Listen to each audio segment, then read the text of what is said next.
kabisa. Nilikuta kadhia ya fidia katika mji huu. Mimi nimeingia mbunge, EPZA Mwenge Mshindo wanadai fidia.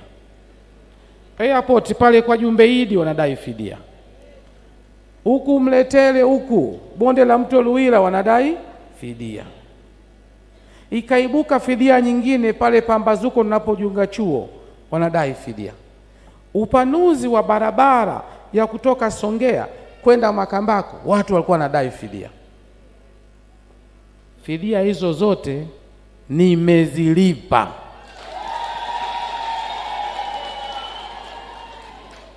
Mwenge Mshindo EPZA tumelipa. Airport Mwenge Mshindo bilioni 5 milioni 300. Airport milioni 600. Bonde la mto Luila bilioni 2 na milioni 400. Pambazuko milioni 630. Barabara hii ya Makambako bilioni 3. Zote hizi nimesimamia, zimelipwa.